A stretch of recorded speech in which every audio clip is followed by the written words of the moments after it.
Assalamualaikum warahmatullahi wabarakatuh. Selamat siang kepada Mas dan Mbak, para pemuda dan pemudi Desa Kaligayam.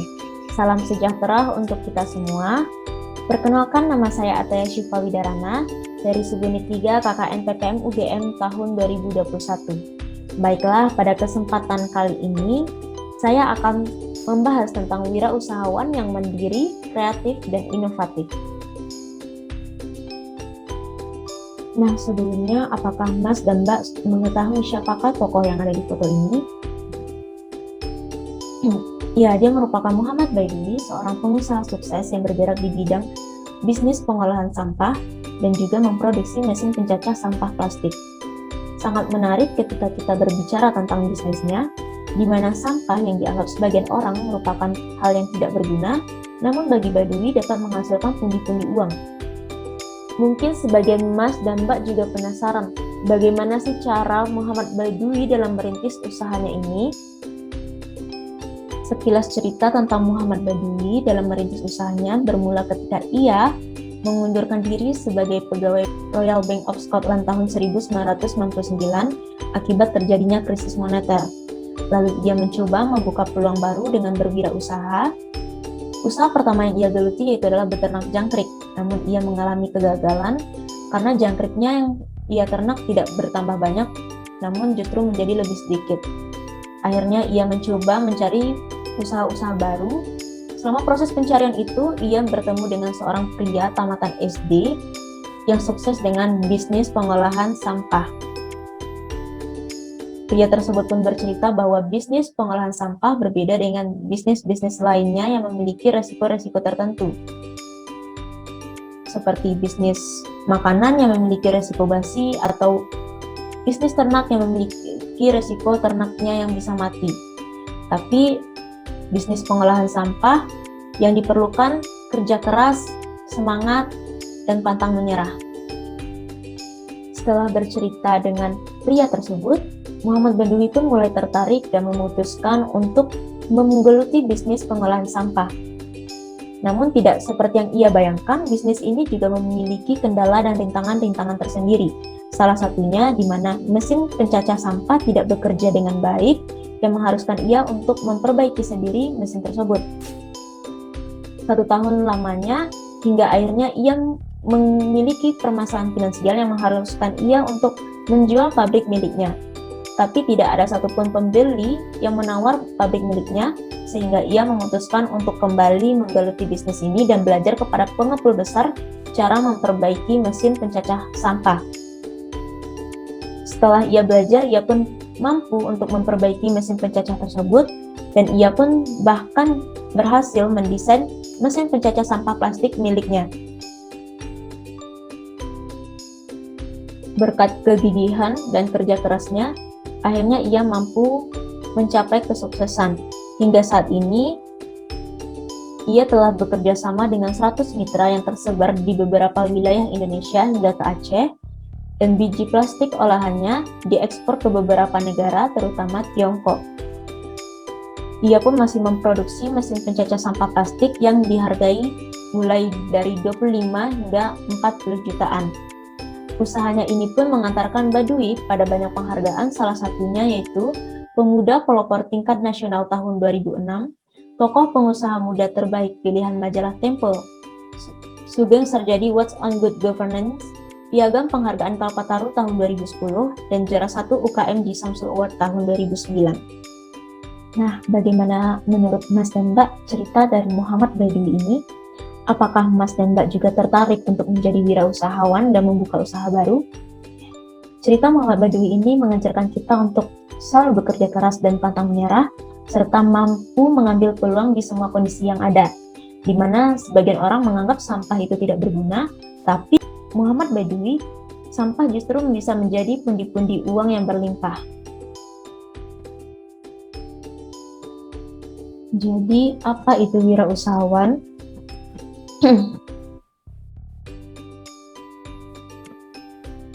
Wirausahawan menurut Robert de Hesrick itu adalah proses kreatif untuk menciptakan sesuatu yang bernilai dengan pengoptimalan sumber daya yang ada seperti waktu, dana, psikologis, penerimaan penghargaan, dan lain sebagainya. Sedangkan menurut Peter Drucker, itu adalah kemampuan untuk menciptakan sesuatu yang baru, yang berbeda melalui pemikiran kreatif dan tindakan yang inovatif demi terciptanya peluang. Jadi intinya para wirausahawan dengan potensi yang dimilikinya yaitu kreatif, inovatif, kemandirian, dan lain sebagainya mampu menciptakan hal baru yang bernilai.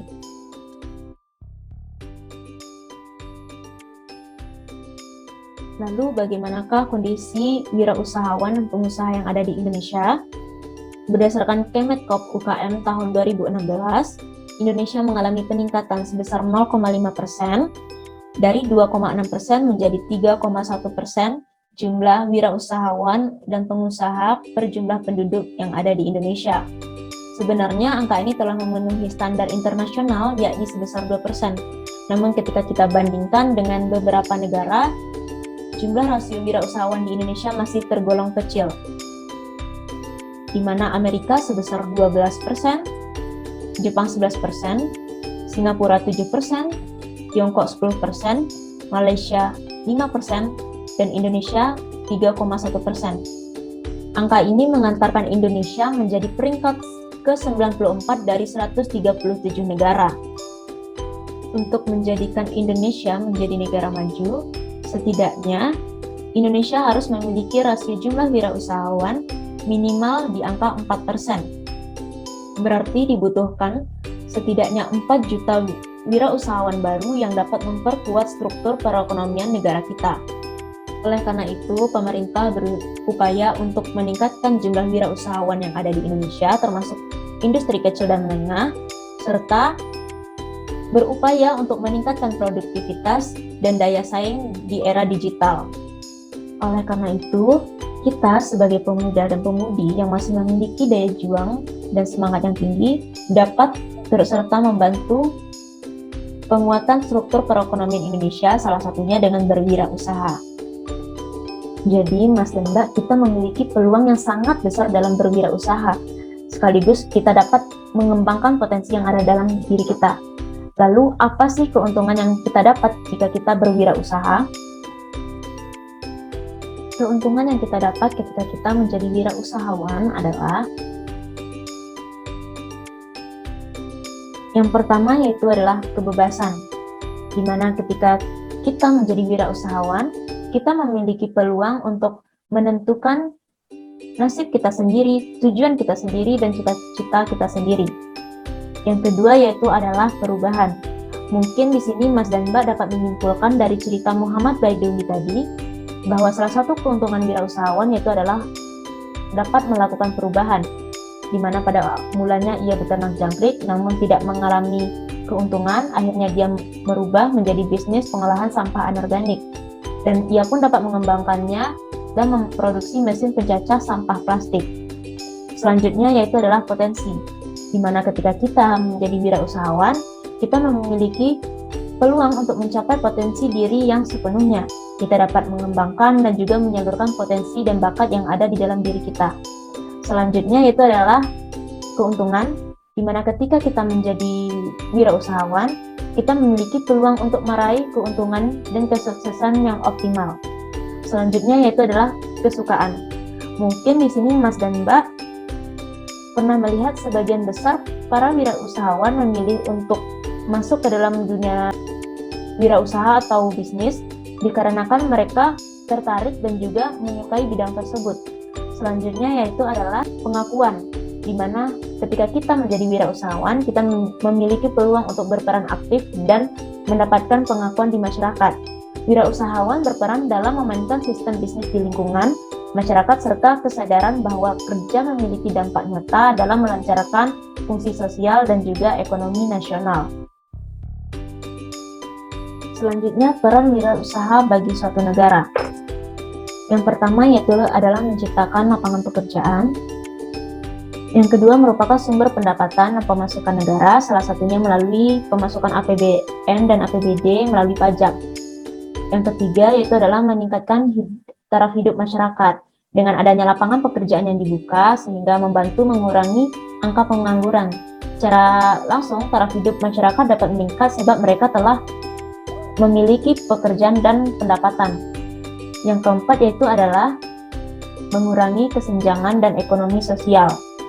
Selanjutnya yang terakhir yaitu adalah memperkuat devisa melalui produk ekspor, di mana devisa ini bisa datang dari berbagai sumber, mulai dari penjualan produk lokal ke pembeli yang berada di luar negeri, hingga devisa hasil ekspor produk ke berbagai negara.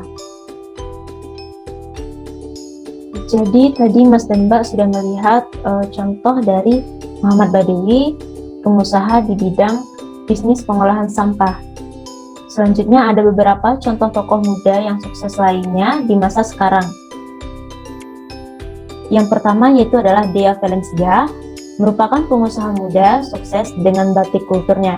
Bermula ketika ia membantu ibunya dalam menjual batik lawas. Kemudian ia terus menekuni dan mempekerjakan satu orang penjahit pada awalnya.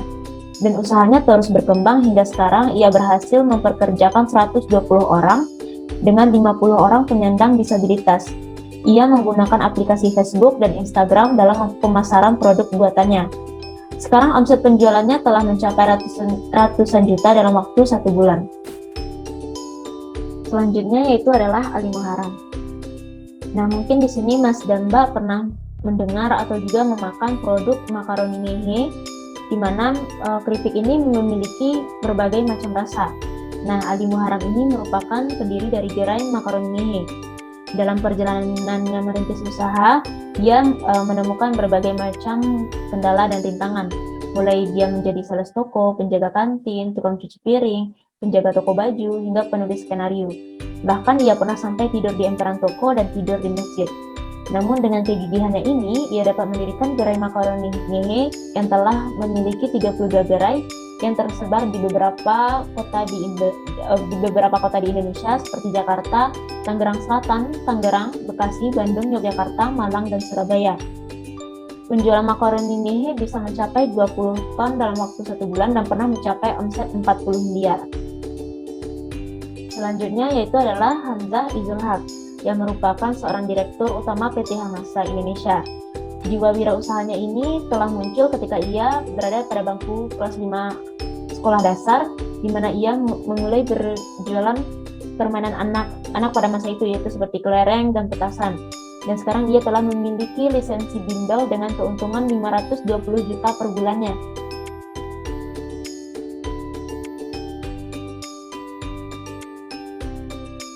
Jadi bagaimana Mas dan Mbak? Apakah sudah tertarik menjadi wirausahawan? Contoh-contoh di atas sangat menginspirasi kita. Semoga kita dapat mengikuti jejak-jejak mereka. Baiklah, berakhirlah video kali ini. Jangan lupa untuk mengikuti video-video selanjutnya. Saya Ataya Syifa, mohon maaf jika ada kesalahan. Sampai jumpa di video berikutnya. Assalamualaikum warahmatullahi wabarakatuh.